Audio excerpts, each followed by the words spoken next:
Hello, welcome to the 12th episode of Just Conversations, No Interviews. We're taping not live, but we're currently taping from Studio 92. We thank the people at Studio 92 for having us here. And always remember to like, subscribe, and share. Share. In the beginning of this show, I first like to say condolences to Black Rob. We noticed that Black Rob died, I want to say 2 days ago or a day ago. Some type of body health failure. Very sad situation. Looks like when he died, his money and insurance wasn't right. Oh wow. Yeah, he was kind of in the hospital, kind of like, I'm not saying begging, but they had like a GoFundMe to give him money and stuff. And it's like, sometimes when we get this money, we should probably really think about the day we want to leave, because we probably want to leave somebody set up. I don't know what his financial situation was. Couldn't really tell you. But I just noticed that, he was on that hospital bed. He was actually said something about DMX when DMX died. And then next thing you know, I want to say a week later, his manager's on the live saying Black Rob just died. Wow. So, it's kind of messed up when you die. I'm not going to say die with nothing, but just not dying prepared. Right. Yeah, especially when you had it at one time. Yeah, had something, because in the music industry, sometimes Yeah. it look like you got it. Right, That you really necessarily don't. mean you have it. Yeah. Did he have children? Do not know. I do not know. Like when I say that this is just, he had four children. Like Wow. Rob had 4 children. Wow. Okay. Thank you, Mr. Guy with the phone. You can see So I that. think that too kind of goes into what we were saying about the music industry, just at least having some type of union, or just people that are looking out for your best interests. When you're delving into a career that has so many different dynamics. Funny thing, not to get too far switch it, but the funny thing about the music industry, it's kind of based on being taken advantage of. Being raped. Yeah, Paul. The whole layout of the business. The whole layout of business. So if you don't look like that somebody can take advantage of you, they don't want to do business with you anyway. Right. I have to be able to exploit you, so I can make That's money what it is. without Exploitation. Yeah, it's exploitation. So, if for some deals, I'm not gonna say every deal is like that, but that is the. It the seemed core like the ones who was more independent is the ones who made out way better financially. They might not even got the exposure as Exactly. the people who had the deals and all the distribution and all of that, but they got their coin. You know So what it's I'm a saying? difference of looking like you winning And really actually winning. Yeah. Something we talked about in episode. Yep. This is episode 11. Yeah. Do you want to look like you winning? Do Or you really wanna win? be Yes. winning? That's a big difference. And either way, I would hope that everyone wants to be set up, when unfortunate situations occur. Yeah. Definitely. So moving on, Philadelphia. We're gonna talk about something that just happened. Well, 2 things in Philadelphia big just happened this week. First thing I'm gonna talk about is the AR App situation. He just got sentenced to 45 years. With respect to people who may have been hurt or things like that, and whatever they say may have happened, because again, he wasn't convicted of murder, but I think it's very irresponsible that they keep throwing out a murder in his trial. He was never convicted of it. That alone is basis for a mistrial, if you ask me. I'm not a lawyer though, but I think that with that narrative they're using to send him to jail is it's probably a little egregious. It's probably a little extra what they did to send him to jail. So what is he really convicted of? I mean, It's like a racketeering charge. Okay. So it's running a criminal enterprise. So I never heard of nobody getting 45 years. No, they do. It's hard sentences like that, because when you consider the criminal enterprise. Oh, so they connect. So they Like, really like, are connecting those murders. Not just to that. them. The fact that they sold drugs in an area, and in a certain area, and they had managers, workers, and things Gotcha. like that. Because organized, yeah. They pretty much using his rap lyrics to kind of tie it into, what they believe was going on Yeah, in the so streets when and they- charging him. Gotcha. When you are running a drug, so if you're just selling drugs in the corner by yourself, there's really nothing you can do. You're just selling drugs, you go to jail. Yeah.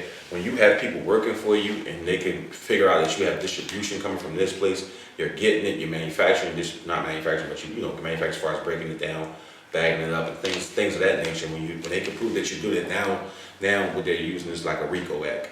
You know what I'm saying? So once they can prove that you have a criminal enterprise, you are allowed to be sentenced to different guidelines. Wow. But the sad part is that, they are truly the ones that's benefiting. Yeah, they run a revenue profit. They giving the 45 years out. Why? Because they didn't get a cut. What's the problem? when you Where are the drugs coming from? Where are the guns coming The from? entry didn't come from Allegheny Avenue.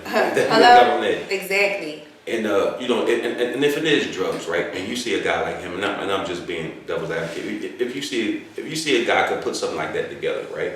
And at some point he has some type of control in that community. then why can't we really rehabilitate him? Give him 10 years. Hey, listen, man, you got 10 years to get your shit together. You come out, we want you to do the same thing you was doing negatively, but do it positive. Then we don't have to keep losing generations upon generations, because now, one thing you gotta say is some type of genius with that man. To be able to do that, to be able to organize like that, there is some type of genius. Well, that's why he's worth more than them. Yeah, that would be implying that they want things to change in the community. Exactly. They don't. So now here it goes down that big buzz up for grabs, and it's going to be somebody who's even younger and not mature enough, and probably don't even have the skills that he had. And now you got some more dumb shit happening. Right. So it's like to take people away for 45 years and stuff like that. That's ridiculous. You act like you can't see something else to do, and again, you're throwing this guy away. But at one point, that's life. Yeah, that's crazy. Yeah, with respect, he's never coming home.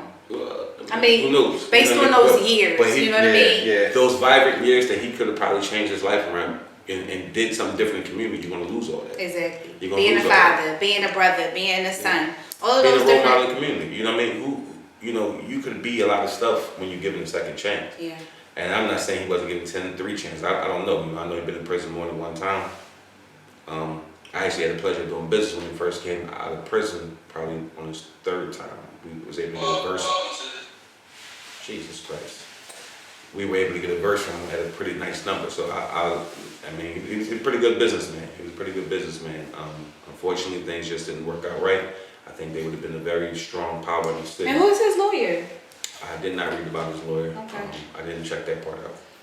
Like I said, when I saw the 45 years, I just was like, damn, like that's a lot. That's a lot. Again, sometimes in the federal system, when you got a chance to plead out and get that 10, 15 years, sometimes you better off taking that than trying to rumble and go to trial, because now you got to get hit with the sentencing guidelines. And the sentencing guidelines are that. And Mr. Puff Daddy Fly keep coming around here. He wants all to be in the video. Yeah, but that's pretty much it. Prayers to him and his family. Prayers to anybody that was affected by the things that were done. Also, I want to talk about something that's heating up a lot, real crazy in the city right now, is the DA race. So we have the guy Vega. I'm gonna say Carlos Vega. I'm probably saying it wrong, but Mr. Vega, and we have the guy Krasner. Vega's being backed by the police, and they want him in office at all costs. Now Vega, that's the one who pretty much is not for. I mean, he's against or either for the police, like being on the corners again and all that stuff. Well, he's for the police not having to follow the rules correctly. How about that? He's the one that's more lenient. Okay. So been throwing out those cases. He was the one that as soon as he came on board, he started throwing out like the marijuana cases. No, that's Krasner. Okay. He the one, if he get in there, a lot of the stuff that we complaining about now probably happen a little more, and they'll feel a little more comfortable doing it. So I can see it going back to, so what Krasner did when he first got in office, he went through the prosecutors, and he figured out what prosecutors were not following correct prosecuting law. Yeah. He was making the police accountable. So at one point it was a file that, and this is all matter of record, is a file that the DAs had with certain cops. If they did an arrest and he was with another cop, and they knew that cop was dirty, they would let the other cop do all the testifying, but the dirty cop they wouldn't, because they knew that dirty cop jacket was so bad that he couldn't handle a cross-examination, which is foul. That is foul, because if me and you get locked up together, they're not going to take the best criminal and put him on trial. Right. You know what I'm saying? No, they're going to put both of us on trial. So there was a lot of rules and laws that were being bent and broken. And when Krasner got there, he went down and cleaned house. He let everybody know, hey, them dirty cops don't even bring their testimonies into court. I'm not backing that shit. And matter of fact, all y'all prosecutors I found bending the laws, all y'all fired. So one of the prosecutors that he fired is the guy Carlos Vega, actually next door. So that was one of the first people he fired. Yes, and so his advertisement is next door. So you understand the area we're in and what type of people want to see him in office. You know what I mean? Some people want to just see, they think that we're the bottom of the barrel, and they think that all black people are supposed to be locked up. Some people understand, hey, listen, everybody can't be painted with a broad brush. Let's see why this guy is doing this. Let's understand why this is doing this. And one thing we can say, like, from being in this city, actually I'm quite sure you've been through some shit with police. I've been through some shit with police, but even on a macro scale, with Meek Mills went through the police. It's people that know this shit been going on for years. I know it been going on for years. So when the light got shined on it, everybody was like, damn, you mean tell me this is dirty cops doing all this stuff? But the problem is, this shit just didn't start with Meek Mill. This shit been going on since Rizzo. Forever. Since the police department was probably even made, because it's all made on the slave catchers. Yeah. You know what I mean? So that's a whole nother, topic, but I'm just telling that now, I see that the murder rate is real crazy. And everybody's like, it's all Krasner's fault, it's all Krasner's fault. I do not agree with that. First of all, we are the people that vote these people in. That's something that we have to understand. We have to honestly just kind of go back and whether it be reading, whether it be talking to somebody, and understand the dynamics of elected officials. These people are elected by the people. We are the people. We are the people that decide whether or not they are going to have a voice within our community. And until we stand up and actually vote, whether you're going to be a Republican, a Democrat, or a nonpartisan person, you have to vote. You have to vote. Your voice is what controls our community. We have to decide who we are going to allow to be on our stand as the judges, as the cops, as the mayors, as the senators. All of those things are people that we elect, or we at least have a voice to say we want this person or that person. But if we don't speak up and say nothing, stop trying to then have an excuse or a reason to accuse somebody and give that person sole blame when we didn't even go out to vote. That's all I have to say in that. We have to be a part of our community, not just talking about things after the fact. So I want everybody to think about this because it's a DA race. A lot of people don't go out for it, but it's a very important race.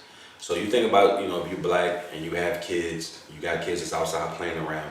You know that it's two elements that runs around. You got a type of law enforcement that don't care about black people.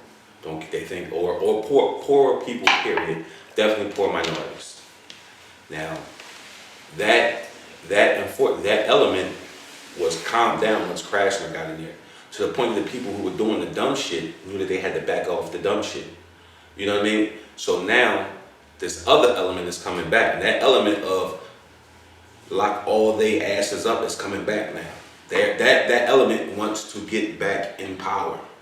And it scares me that the police have a union leader who has never once denounced some of the egregious acts of his people. And I understand unions, you're supposed to back people and stuff like that, Mr. Nepstein. You have never went against some of the egregious acts where your guys definitely did that shit. Every time you backed them. And now I'm supposed to trust you with a DA that you want to put in office who also was caught lying, fabricating things like that. So now I'm supposed to trust you. So just because you're a police officer and you don't like who's doing the checks and balances for you? No, I want it fair. I don't want, so if I'm a kid and I got to pick my babysitter, I'm always going to pick the babysitter to let me do whatever I want to do. So that's how you got to look at this DA race. Exactly. Of course, I want the guy that's going to let me get as many people locked up so I can get as many fringe benefits that come along with that. Exactly. No, I want the guy, as a citizen, I want the guy that's going to say, why are you locking this guy up 4 and 5 times a week? Right. Why are you harassing this guy? Somebody that's not looking at the little checks on their actual resume, but more so the community, the people. That is the difference. You got people that have jobs because they have a hidden agenda, and their agenda is how far can I move up in this field that I'm in. Whether it be for the money or whether it be for the notoriety. But then you got people that, right now again, we're talking about the black dollar at $1 trillion mark. I want you to understand what that means. That means that our voice, our dollar is just as valuable as any other race at this point. What does that mean for us? That means that we have power. They are not willing. You got to understand business. When you're in the business, your goal and your objective is to make money. So if that is your key objective, you're talking about dollars and cents. You're not looking at the color of the skin. You're looking at that green dollar bill. We now have just as much leeway in regards to who we're going to spend our dollar with, where we're going to spend our dollar with, and who, when, where, and how. You have to be mindful of those things as a people. Just like, for example, they said they made like a poll of people when they got their stimulus. They said Nike made maybe $1 million or $1 billion in one day. You got to think about those things. If you decided to say, okay, I'm not going to give my money to Nike because Nike does not give jobs within our community, or Nike doesn't promote black people, or Nike is not a part of Black Lives Matter. All of those things are in unison. You have a choice in regard to who you spend your dollar with. That right there is going to make the difference in who the people are going to be to govern our communities, who the elected officials or who those people are that's going to stand up and ensure that we are safe, ensure that our community has schooling that's going to ensure that we are creating leaders for tomorrow. So again, the polls is coming in May. Please do not sit this race out. Not telling you who to vote for. Just pay attention to what they want you to vote for. Have they made any new stipulations on the voting for this particular? For here, no, Okay. not like Georgia. We're going to get into that next. But I just want everybody to know that sometimes we take elections off. We don't pay attention to them. That's a very important election. So just think about your kids, how you want your kids treated while they're playing outside, how you want your son treated when he's outside going to the movies with his friends and his it's 4 or 5 young black men in the car that get pulled over. How do you want them to be pulled over? How do you want them to be approached? One administration believes in treating them with respect. Other administration believes that they are guilty until they're proven innocent. I'm not telling you which one, just read the facts. So do not let these people come in here and scare you because of this murder rate. Murders are crazy all around the city. I have never seen a DA make a gun. I have never seen a young black man make a gun. These guns are here for a reason. It did not start with the DA. It does not stop with the DA. The DA is here to control the violence, but the DA is not here to lock every person with a black and a Latino and a poor Caucasian face up. So make the correct decision. Yes, absolutely. But now let me ask you, aren't they changing the law in regard to stopping people with just the tags or the stickers? Isn't it supposed to be a new situation where as though that should alleviate like the livestock and things like that? Because just imagine if that man didn't know in Virginia to go to that live gas station, just things that, you know, who knows how your day was? You know what I mean? You could be upset or whatever the case may be, and I feel like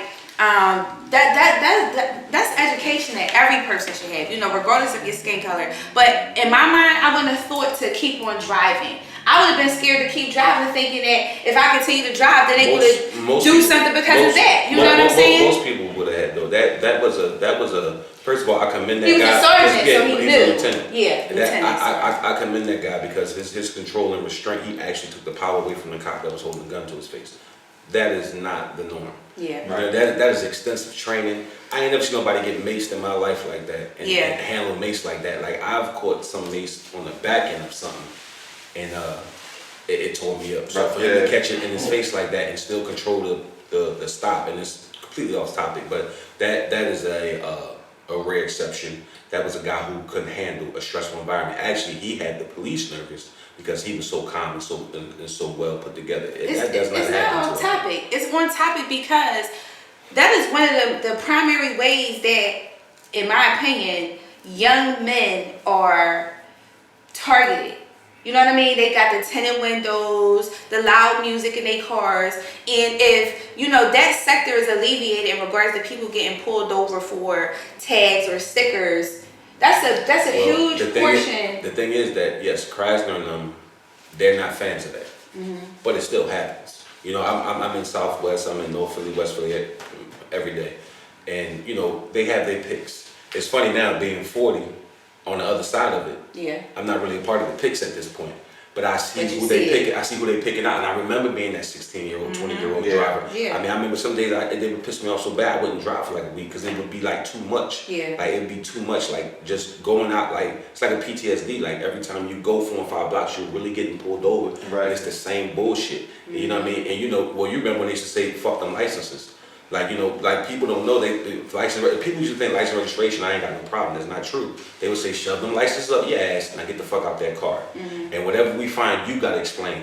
So if you ain't got nothing to imagine that shit, you used to regular working every day, you have the look of a young urban kid because I live in the urban community. I'm not a drug dealer. Right. We all just have the same type of taste. But now I've been, you know, it feel like you've been demasculated. You feel like, you know, you snatched my manhood out of me.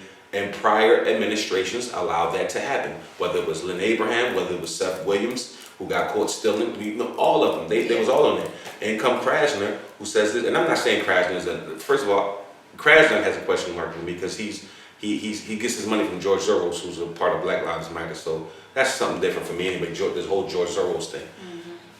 I really feel like we all being played at some point, but at least cops know I can't be on no bullshit because this shit may not stick. So I have to do real police work. I have to. Yeah. I like something that the other people said too. I don't really know how to word it, but like for example, that lady, she was able to resign, which means that she still holds her pension. You know what I mean? That it has to be something where as though if they are brought up on charges, they can't get their payout. You know what I mean? They can't. Yeah. It has to be something that their money is going to be affected because it's too many cops. I mean, day after day after day. The whole reason to get the body cams is so that we can see what's going on. They don't even put the body cams on. They never on. Yeah. And if you go back, so you got to really read people. That particular officer, number one, she was a 25, 26-year-old vet, right? Then we going into the situation with the kid, the new kid, Dante, right? And before she got on the scene, there was already 2 other officers. They made the 2 officers get in 2 separate cars and turn their equipment off and don't say nothing to each other. What is going on with a kid? Right. But just think of the mindset, 26 years. So then after reading that situation, right, there was a black woman who, after, what's the trial that's the verdict coming tomorrow? Floyd, right? So this particular black woman, she was saying how she was 20, I forget the years, but she was 1 year from her pension. 19 years. So 20 years they get a pension. She was 19 years in. She was called to back up her, like, not even her partner. Other officers who would want to see. This particular officer had the defendant or the person in the headlock. She got into an altercation with that cop, lost her job. Oh, you read that article? You read that article because I sent it to you. Let's not read. First of all, the officer sued her for defamation for $65,000. Wow. The woman had to wind up living in her car, so almost 20 years on the force because of the Floyd situation, because of this case now being so big, but it was always happening. I mean, people, if you really look at somebody getting lynched, you know, all the things that happen in our history, you lose your mind because these things that's going on right now is light in comparison. But in that situation, she lost everything. And it's the same premise. And it took another 20 years for the courts to overturn that situation and they'll give her money. This woman was living in her car. Now that's an interesting article. I didn't even put it on the chart for the day, but that article, and I hope we put it up on the screen when people watch it. When people tell me there's no such thing as white supremacy, no, that is white supremacy there. So let me break it down to you. This black woman pulled up to a stop, saw something happening. She actually stopped it from happening. She stopped the officer from dying. choking somebody out, from choking somebody out. She was fired. They fucking took away all her good time. The cop was allowed to sue her. She was fighting in the court with her union, trying to fight, the union act like they were trying to keep her job. Carol Horn. She got fired anyway. Thank you for that. Wow. She got fired anyway. When it was all said and done, they dried her out. So I fire you. I sue you for $65,000 and win.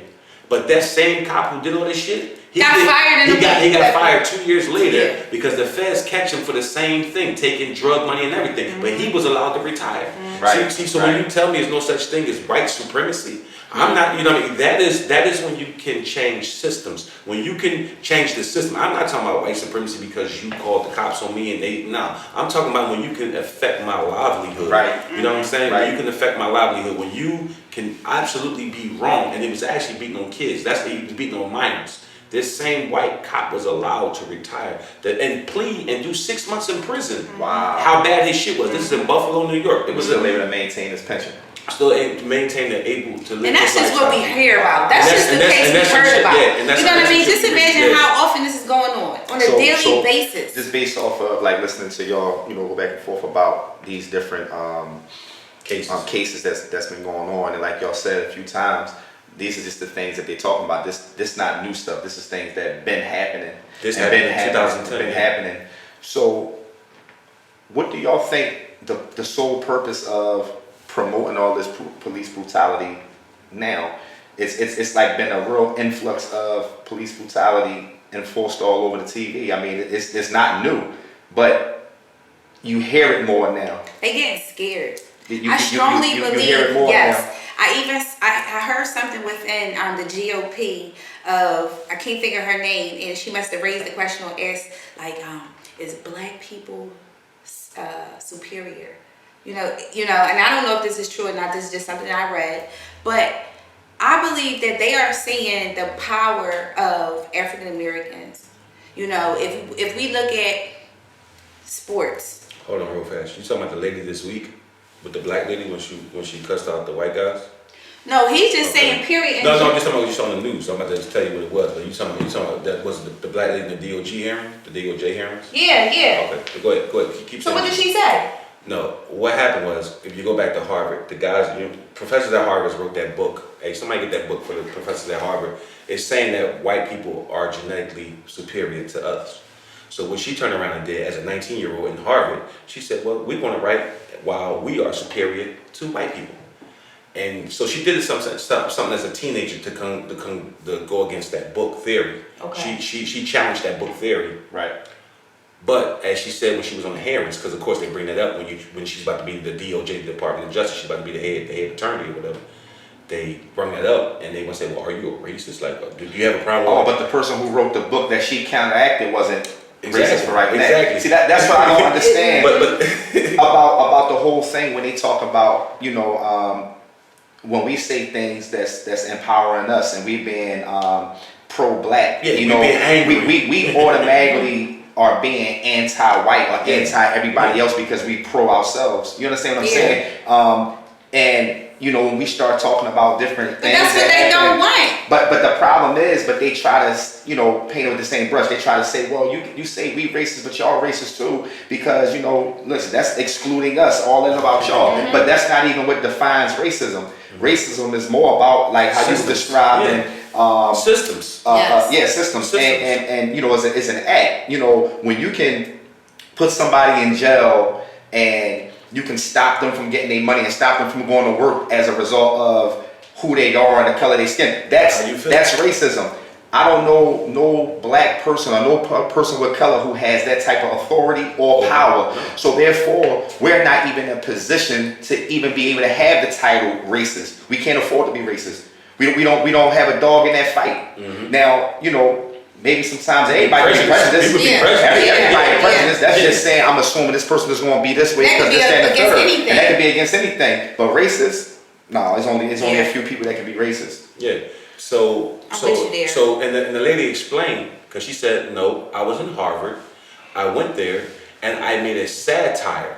So whether she's telling the truth or not, what she was saying, she made a satire over that theory. Right. You cannot make a theory in a book saying that I'm inferior to you and then get insulted when I come back and say, that's what I don't understand. I'm superior to you. Right. So again, I just wanted to explain that to people because it was a big thing and a lot of people didn't understand it. I just actually saw the hearings of it Thursday night, and she served them. The one white guy got real aggressive with her about talking about the guys that got killed, Mike Brown shooting in St. Louis. Talking about we cleared that shooting and whatever. It's you have to really watch it to really understand what's going on. But their disdain, their hate for us, they can't control it at this point. Yeah. They before they could cover it up, get red in the face and control it. And this is not, and I'm not talking about every white people. I'm talking about those white people that never felt in life they had to respect a black person. Right. Their problem is now they're learning, I have to respect you. As a human being, as a peer. It's to them, we were like property. Yeah. You know what I mean? It's almost like saying I gotta listen to what my dog feelings. Yeah. You understand what I'm saying? Which they don't have a problem with it. They respect dogs more than they respect us. You know what I'm saying? Yeah. So it's crazy. But just to piggyback off of the mindset of them, some white people, because I know some white people that I can have decent conversations with about these types of topics, and some of them I even open their mind up just from actually sitting back having conversations with them, and it's clearly like a misunderstanding, like something is missing. We talked about stopping racism and theoretically stopping racism, and they were saying, well, won't we just stop it? Like, why are we still complaining about different things that happen? Won't we just stop talking about so it? It's funny. It's funny the mindset that they have is the person that's reactionary is the person that's wrong. Now, Yeah, not the person who did it. Not the person who did it.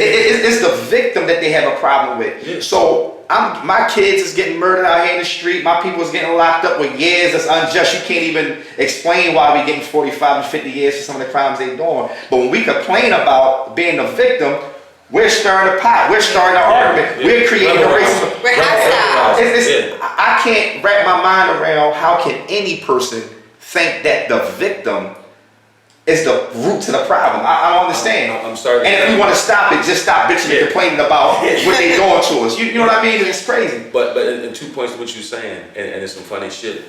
You got to think of how Caucasian men consider rape. Rape was considered, she shouldn't have been wearing it. She shouldn't have been there. She shouldn't have been drinking. That's how, and they can say whatever they want to say. This is real shit. That's why my man Trump said, grab him by the pussy. Yeah. Freely. Yeah. And I have a problem saying it. You know Right. what I mean? Not my man at all, but, freely said it and felt that comfortable to say it. Right. You know what I mean? And it's how they feel about shit. And when they tell us to stop complaining about slavery, that's fine and all, right?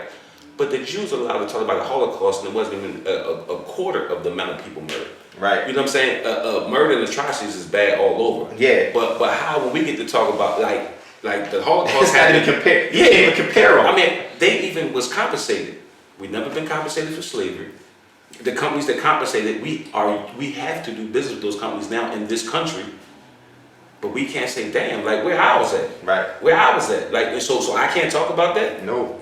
One One guy told me, but if we want to stop it, going down, protesting, and this, that, and the third, we're going to stop it. I said, so just sitting back, accepting it, You gonna make it it's better. going to make it better. I said, now we came a far place in this country. We're not in physical bondage right now, so we came a long way, but it didn't come from sitting back, not complaining. Yeah. We had to Punch somebody in punch somebody in the mouth. fucking face and get Yeah. You know what I'm saying? We ain't got nothing in this country handed to us. We had to earn and fight and sacrifice lives for every step that we took in this motherfucker. So for them to sit back and think that you're supposed to be quiet and things going to change, it's not going to change. And that's why they're that more scared. Everything that we have endured as a people, and look where we are. Right. You know what I mean? And I'm not saying we're there, but I'm saying if you look, we can't just focus on the inner city. Then yeah, we have a lot of things going on, but I want you to keep in mind what Sharif also pointed out. Those things are highlighted for a reason. That's by design. Right. You know what I mean? Those things that just like Chicago, like you said, was #1. Okay, that's all design. Now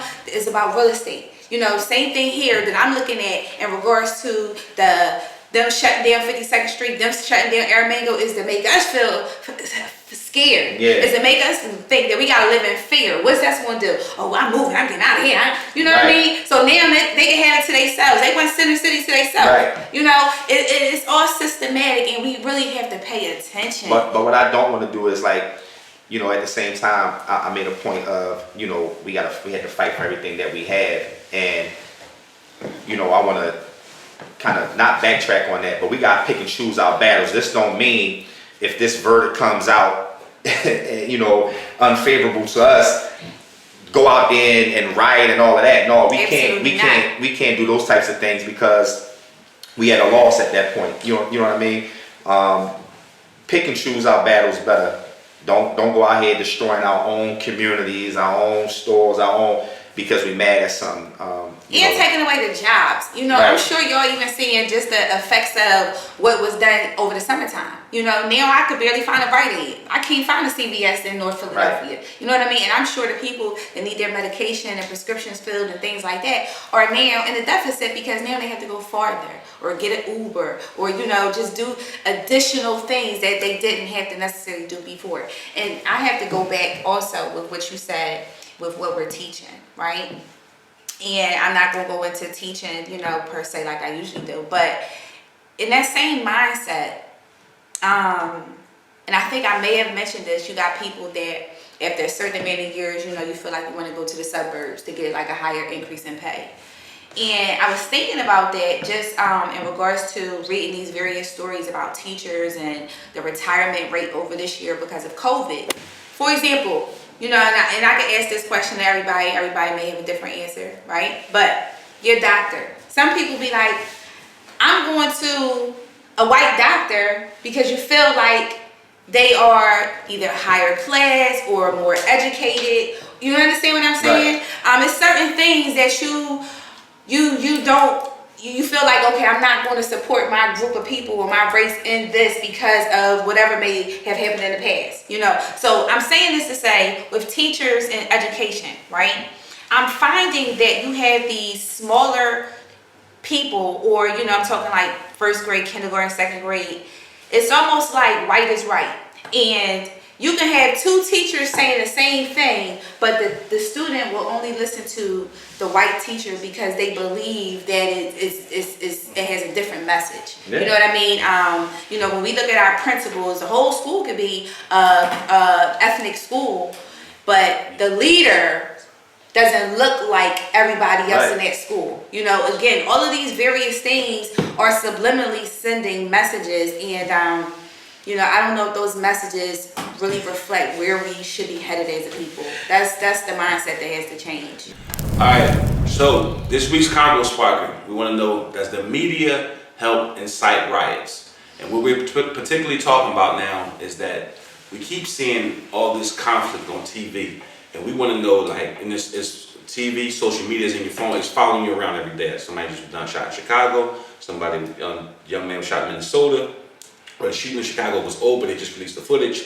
The Minnesota shooting, quite sure there's a shooting going on right now as we're talking. Okay. You know what I mean? And somehow, some way, we want to see at least 2 to 3 police shootings a week. And the question is the media doing this on purpose? Send it to you, Mike, first. How do you feel about it? Well, that was my question. So I really wanted to deliver the question. I wanted to know what y'all feel about it. But I mean, me personally, I feel like it's like instigating. It's almost like they're using the power of suggestion. You understand what I'm saying? It's like, you know, just like we talked about with the whole homosexuality thing now with men in our community, everything is suggested. It's suggested. I think every time you turn around before an event even happened, they always telling you how they're gearing up for riots. That probably wasn't nobody in head. Yeah. I even seen it happen. You know, when COVID first came, when they told everybody they had to have curfews, the first thing I saw in Philly was the troops down on Broad Street in front of McDonald's. You understand what I'm saying? It's like, what are y'all preparing for? Who's not complying? They, you know, everybody complied. So it seemed like right after that, Here comes George Floyd. Here comes George Floyd and a bunch of other people that they flooding all over the news. Every time you turn around, it's all this different police brutality that always have been happening. It's never not been happening. You understand what I'm saying? It's a consistent thing since the beginning of the time. But for some reason, they've been flooding it. And it seemed like every time they flood that, they come right back and say, well, we're preparing for looting. It's almost like you suggesting we go out and do it because you're not going to like the result of whatever. You understand what I'm saying? It's like inciting riots to me. Yes. Yeah, for me, I definitely feel you on that. But it's how they want to push through these new legislation they want to do. See, they you know, it's funny, man. I remember watching the Obama deception, and I was like, man, this shit is crazy. I remember that, man, this shit is crazy. Ain't nobody going with that shit. Ain't nobody going for that shit. I remember watching a lot of things growing up where they say they want to have one world order, population control. Well, how do you get that type of stuff? You have this make it seem like there is no order for you to bring on order. Yep. You know what I mean? And it's crazy. Scare people with the thought of chaos and that's what's going on right now. So even if you know, and if you think I'm lying, try the theory, young people and older people, sit your ass down. Whatever happens in Minnesota, whatever happens with this verdict, sit your ass down. Yeah. Go to work. Be productive. Do not fall into the traps they want you to fall in. Because when you don't fall into their traps, now they're confused. Yep. See, they gotta explain that over time. They gotta explain why they got their cousin this contract to bring in military weapons twice, double, triple the price of that shit. They gotta back the budget for whatever they're stealing and moving around. Hey, listen, man, Bobby got some new tanks that just was about to get cut up by the Pentagon. We're gonna bring them and put them in Philadelphia's police district, and we're gonna charge the city $40 million per tank. I mean, even you gotta explain that shit. Even population control itself, they gotta explain why they decided to put martial law in your neighborhoods and all of that. They need an excuse to do that. Exactly. And they got a certain amount of gains now that they don't want to free up, so they got to keep pushing the envelope so it can stick. You understand what I'm saying? Yeah, they have to make the problem and then act like they're fixing the problem. Right. But if you never made the problem, no problem ever had to be fixed. Exactly. And then when we had real problems, Yeah, nobody knows when we had real problems going Nobody's on, busy engineering Yeah. problems. okay, And people could go right into the White House, yeah, with no problem. no problem. And It was motherfuckers talked about on confused. the internet for weeks and months at a Yeah. time, state to state. But oh yeah, no, They said, oh wait, no, you was gonna really do that shit. okay. Yeah. Cops died, but yet and still, they already got 52nd Street, Aramingo locked down on Saturday. Traffic ridiculous. I was so upset about that. Yeah, so like I just want everybody to understand you being played. Like you're really being played. Like please don't let these people play you. Like whatever. Pulling us happens. like puppets, Yeah. dictating what we do and how we do it. Yeah, It's crazy. It's kind of like, yo, I want to put 5 locks on that door and I only want to give one person the key. I need an excuse. Now I'm gonna create a burglary. Yeah. Yes. So now here's my excuse for putting these 5 locks on. Exactly. But now I'm gonna keep doing different things so I can get 20 locks, 30 locks, 40 locks. I'm gonna always keep reinventing that same burglary just to tighten up on the security. You understand what I'm saying? So But the security ain't to keep the people out, it's to keep y'all in. You understand what I'm saying? Yeah. It's not for you, it's really Yeah. really against you. Yeah, it You know what I is. mean? The same way with ARF. I'm sure that they already got his second line in chief. oh yeah. They already giving him all the work, lining him up with everything to be the next whatever. So they lock his You ass understand up. what I'm saying? So they lock his ass up. 10 Exactly, years but from they now. still need their money flow. The connect wasn't gonna be left, high and dry. Well, the connectors definitely. I mean, I I know they're going to butcher me. You know, but I'm just saying. But we know what the article said. We all know what the article said. And I'm talking about like going back to the beginning of crack cocaine. We all know what the article said. So I'm not making none of this shit up. You can Google it. They threw the documents out the plane. We all know. If you don't know what I'm talking about, look it up. Look it up. I forgot the name of it, but look up the connection between the United States government and crack cocaine. Y'all see Puff? Yeah, Puff is gonna be in every video. That's funny as hell. So even getting back to what you were saying about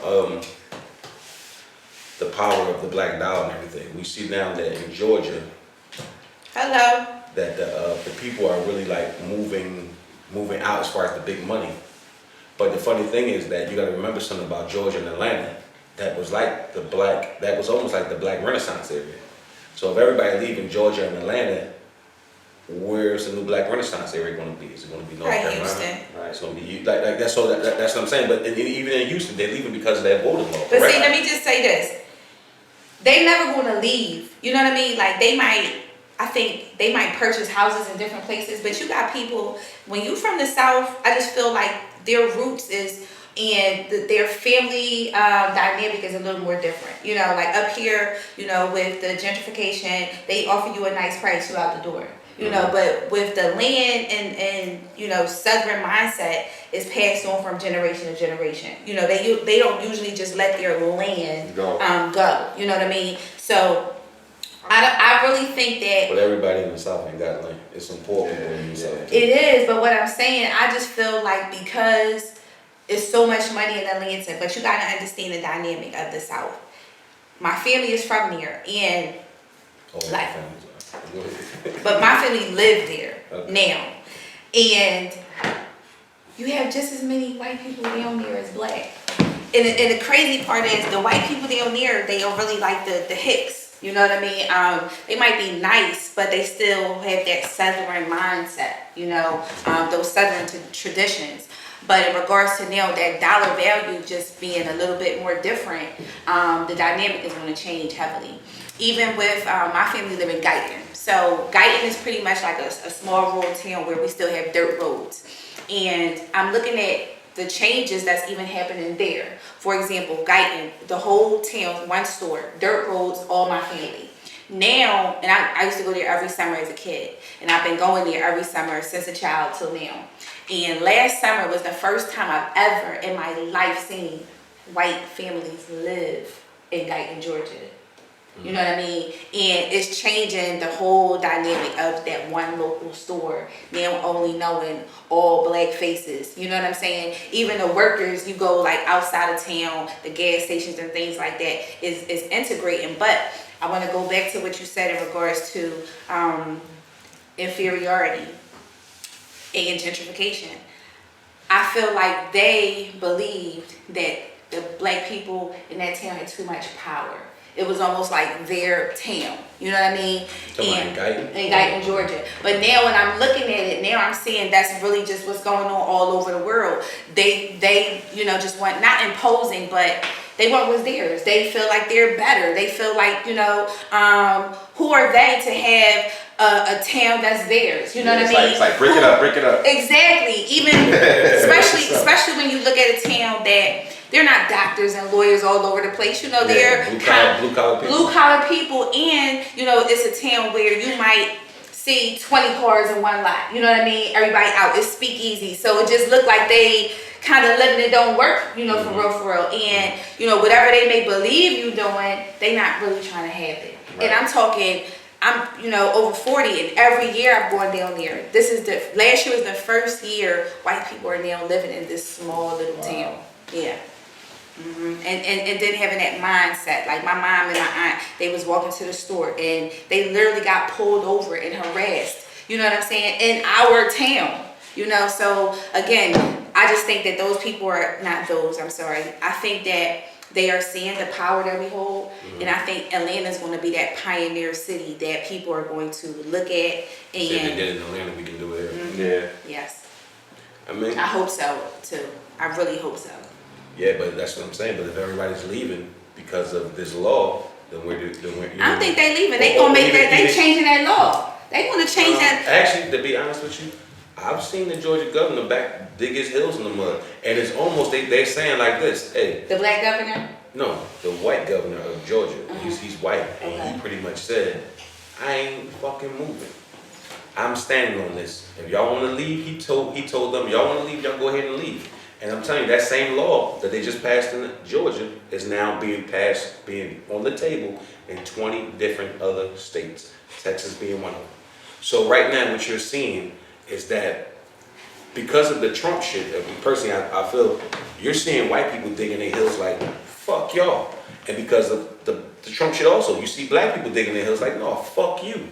And now everybody's standing across the road from each other like, fuck you, no, fuck you. But I just think once more businesses start taking their money, that's going to change the dynamic. He's one person. And now you have a Democrat majority vote in Georgia, right? So that's really the main issue. That's really the main fight. Yeah, but that law changes that now. That law. But now is that law going to be changes concrete? Because I thought that they was fighting to have it overturned. As of right now, that law is law. So until that law is overturned. But it's not in effect yet. No, that law is law. So by the next election, whenever the next election is in Georgia, those are the rules as of today. Yeah. Now, I'm not going to say what happens later. I don't even know if something may happen over the weekend. But I know as of right now, that is the law.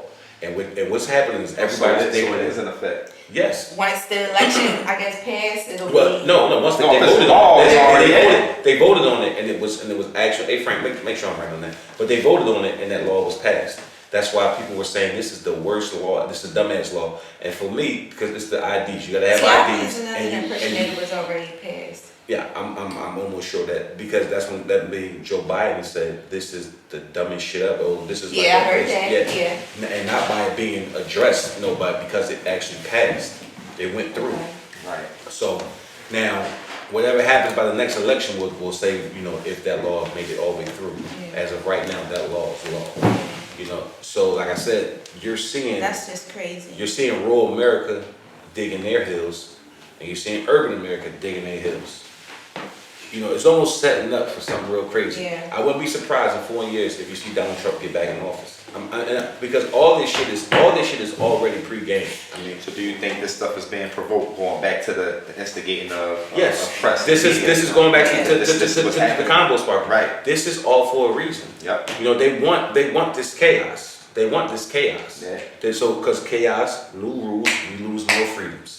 Yep, and that's what it's about. They will keep pushing this shit and making us keep going against each other till we don't get enough, until we start dying. And all we gotta do is just keep going out there doing the same dumb shit we did in terms of looting and all the other stupid shit. They ain't got nothing to do with nothing. This is what they want you to do. Yeah, they don't absolutely want you to do it. Yeah. Yeah, it's almost like whatever they giving you, you almost don't want it.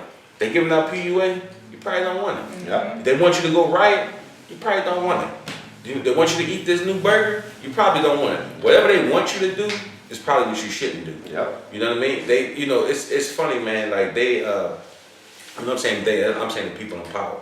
They want this chaos amongst us. They want this chaos amongst us. And when I seen black people actually standing with the Georgia mayor talking about we want this to be the voting rules. I mean, to the point where if I give you water while you voting, I could be locked Yes. up. Like that's the crazy. That's crazy. Yeah, That was crazy. Like that alone shouldn't even been something on the paperwork. Like how? How do you have time to think of some shit like that? Yeah. Like, you know what I mean? That's who are you trying to weed out? You know what I mean? Like, come on. Who somebody get thirsty? Because Yeah. I mean that's only body function. It's dumb shit. Yes. So like all that shit, man. Like the media is enticing the riots. And Georgia will be the litmus test of, okay, let's see if we can get this voting repealed. Because what they want to do is the less people that can vote, they're saying, all right, we can take their shit back legislatively. Yeah. Right. You know what I mean? So when people say, you just gotta be up on all this shit, man. Like you gotta be up on it, but you can't let this shit sit in your brain and fester and have a moment. And see, that's what happened with Obama. See, a lot of people, Obama, he was a horrible president. We didn't have the final vote. It was the Republican vote, and people didn't understand that. So now we have the Democratic, yes, but now we have so they're going to do any and everything within their power to ensure that does not happen in 4 years. Yeah. I mean, that's pretty much what they, certain factions of power don't want to let their power go. Right. And if it got to be me versus you, that's what they're saying is fuck you.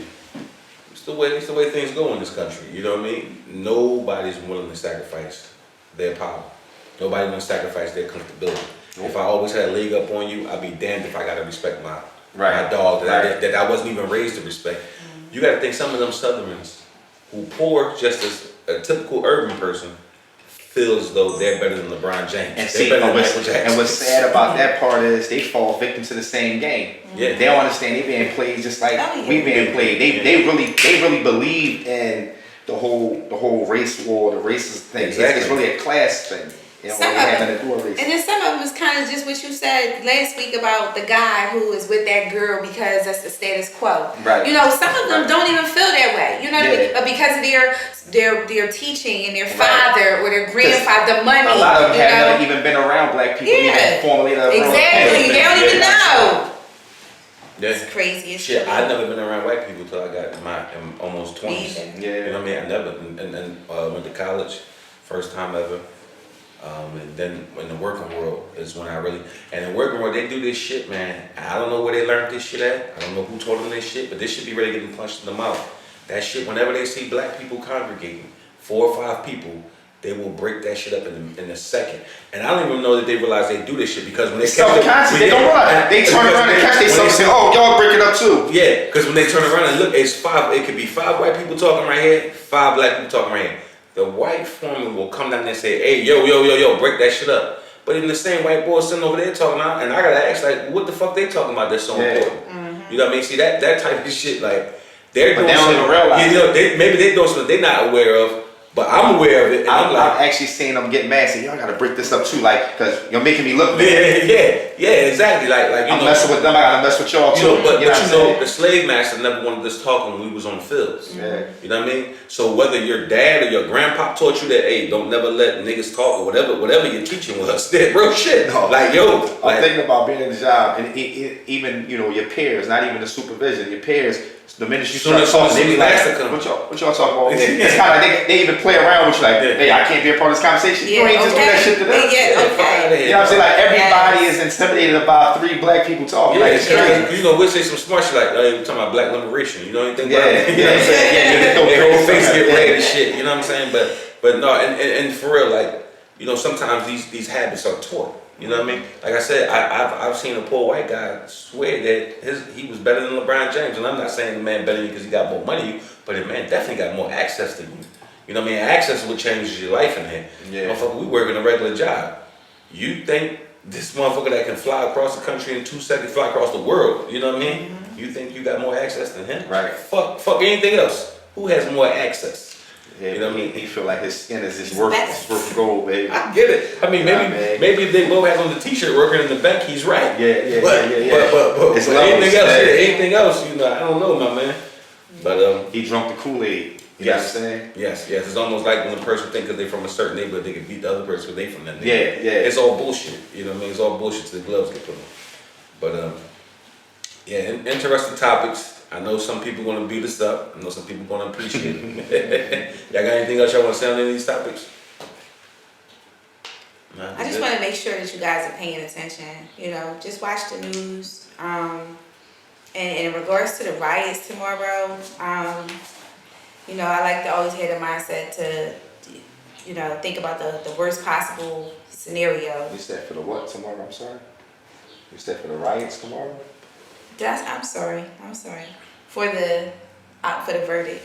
You know, hopefully there You won't trying be. to provoke some No, absolutely not. My intention was to say that hopefully that does not occur, you know, but again, you know, if we are setting ourselves up for the worst case scenario, again, you know, anything can be said, but that doesn't mean that you have to go out and destroy your own neighborhood, your backyard, Right. where you live, within your community, you know. Think about those things. Or just don't fall into their trap because it's Yes. a game. Yes. More importantly, don't fall into the trap. Don't fall for it. Because they will build your shit up last. And by the time they build your shit up, they done devalued it. Everybody left out. And now somebody just came and said, oh, this is gold. Yeah. They did it to, if you think I'm lying, look on Cecil B. Moore Avenue. That was all black stores growing up. It was Columbia Okay. Avenue back in the day. And my dad had one of them. Yeah. And Martin Luther King died. They rioted up there. We still had a little control, but then they started making us think, oh, ain't no money if you shopping on Columbia Avenue, is what it was called. You need to go to the stores out in the different areas. Yeah. And we took all of our proceeds and our money, ran out there and make their shit pop, Not putting it back in. and killed our own shit. So what I'm saying is when you start that rioting and all that shit, man, you better understand, you know, and hey, if you're a store owner, make sure your insurance is up. So, you know what I mean? Make sure you can at least profit off of this, because if they want to be a fool, shit, make sure you got the right insurance. Now, I just open the door, hey, do what y'all got to do. Whatever make you feel good. You want to come in and fuck my store? Go ahead. I got insurance. Now, Nationwide gonna pay me.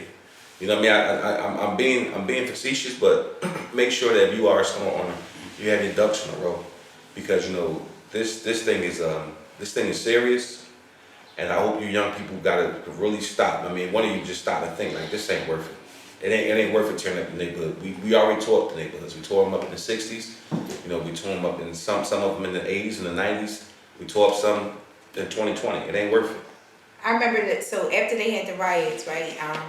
We kind of either got out early or started school late that day, and we were told, you know, to kind of talk to our kids about the looting and things like that. And it was such a great area because some of our students, parents, and siblings was out there doing it. You know what I mean? Right. And it's like, okay, this is a very fine line. What do you say? You know, Why even put that responsibility on me? Yeah. but you know, as an educator, again, we were left with that message to send that morning. And when you hear students, it's one thing for me to say what I feel or to tell them not to do right or, you know, not to do wrong and things like that. But when you hear them expressing how it's affecting their community, they can't go to the corner store, they're afraid, you know, it's very different because this is what they're learning at such a young age. And then now their community is horrible. You know, they can't get the things that they need. And I had a student tell me how they had to like go farther to the grocery store. We're talking about basic needs. So again, just be mindful. Don't destroy your community, please. And then if you're a parent, you're a guardian, you know, just make sure that, you know, you're doing things that send a positive message within your household. People are watching what you do, not just what you say. Got anything, Mike? Closing statements? Nope. All right. Well, we'd like to wrap this episode. Please remember to always like, Subscribe. Share. Thank you for tuning in, and we can't wait to talk to you again. Until then, take it easy and have the conversation, people.